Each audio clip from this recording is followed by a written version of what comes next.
Hello， 大家好，我係教養研究者黑帶媽媽美詩。仔女面對未來世界必備嘅能力第11集，自我情緒調節，擁有自主學習動機嘅能力。點解要讀書俾仔女聽呢？好多家長會話啦，小朋友唔中意去睇書噶，攞本書出嚟咧就耍手擰頭，或者即刻會冚埋本書。我俾各位爸爸媽媽嘅建議就係，就算小朋友唔專心，都要耐心咁講完本書俾佢聽。學術研究咧已經證明咗讀書俾小朋友聽咧，可以穩定佢哋嘅情緒，改善行為問題，提升語言能力，培養出學習動機，同埋激發想像力。日本大學認知神經科嘅研究員泰羅亞登教授咧，佢發現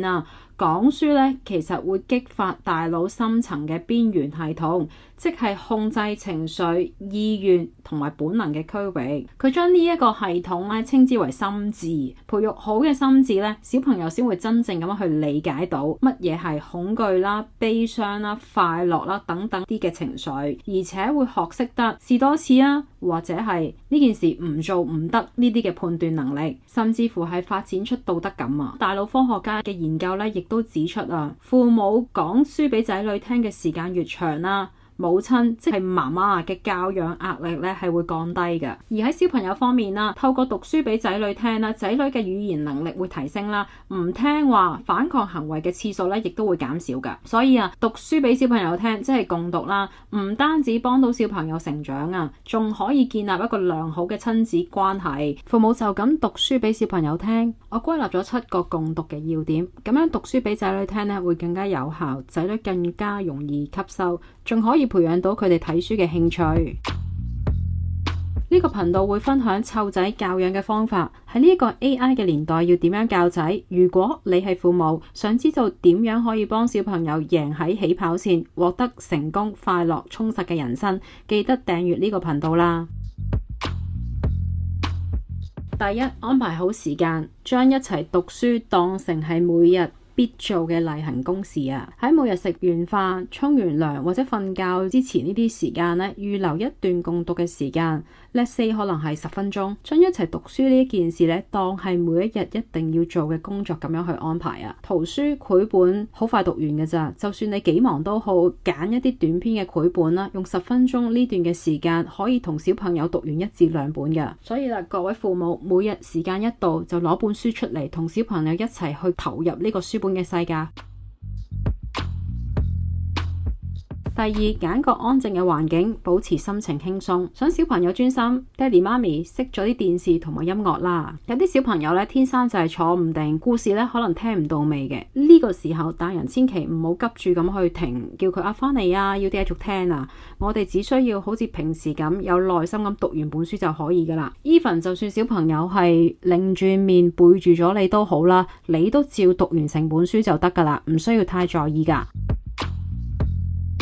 第三，讀得清楚啲，慢慢嚟。爹哋媽咪嘅日常生活、工作、做家務呢啲梗係要快啦。好多時候爹哋媽咪喺講書嘅時候都會好心急噶，好想快啲講晒成本書。其實咁樣做係冇乜效果嘅，因為小朋友聽唔清楚，又吸收唔到裏面嘅內容。如果你想小朋友聽得清楚每個字、每段說話，仲有你嘅語氣、抑揚頓挫，咁你就要讀得清晰仔細啲，唔使心急噶。第四，同一本書可以重複朗讀。細路仔中意一本書嘅時候就會想反覆睇、反覆聽嘅。大人可能會覺得好奇怪，哎呀好悶啊，又係講呢本書。不過對小朋友嚟講每一次嘅閱讀、每一次嘅聆聽對於佢嚟講都係一個新嘅體驗嚟嘅。每讀多一次，小朋友就會憑住自己嘅能力、想像力去發現一啲新嘢嘅。第五，唔好當認字係個目的如果一邊讀書一邊逼小朋友認字反而會令佢討厭閱讀嘅，成件事本末倒置咗所以爹哋媽咪記住啦，同小朋友讀書講書俾佢哋聽最緊要嘅係令到小朋友可以體驗同埋記住讀書係一件有趣嘅事情，令到佢愛上睇書、愛上聽書第六，小學生都可以繼續同佢讀書嘅。好多人以為咧0到5歲先係讀書嘅黃金時期啊，覺得如果小學生先開始讀咧，或者小學讀咧就太遲或者冇用啦。不過啊，根據美國朗讀手冊呢本書嘅作者吉姆崔利斯咁講啦，13歲之前嘅小朋友咧嘅聽力係好過閱讀力噶，佢哋會透過模仿聽到嘅聲音去學習語言。朗讀嘅書籍咧唔限於係繪本嘅，就算小朋友已經上咗小學啦，如果能夠幫助佢哋朗讀大量嘅書籍咧，一樣可以幫佢哋學到新詞語，仲可以培養佢哋多範疇嘅興趣添。認知神經學嘅專家話，想發展大腦嘅高級功能啊，譬如係學習啦、思考啦、語言呢啲功能咧，我哋先要訓練好掌管情緒心智嘅健全發展啊。共讀同小朋友去讀書，正正係可以幫助呢一類型嘅心智腦幹發展啊。小學先開始一樣會有效，所以啦，去到小朋友6歲後啦，小學嘅時候，父母都唔好停止讀書俾佢聽啊。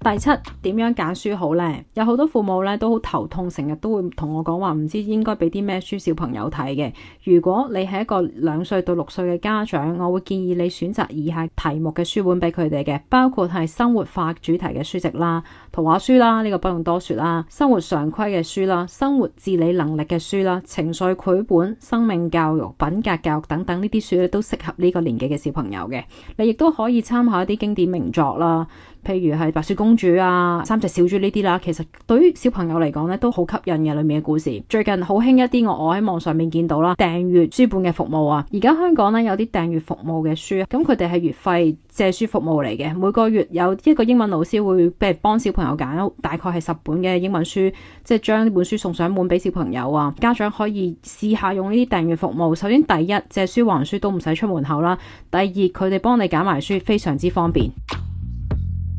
所以啦，讀書俾小朋友聽呢，最大嘅考驗係父母嘅耐性，唔係小朋友嘅耐性啊。爹哋媽咪每日安排10分鐘時間講書俾小朋友聽啦。各位爸爸媽媽加油！我哋下集再見，我係黑帶媽媽美斯，拜拜。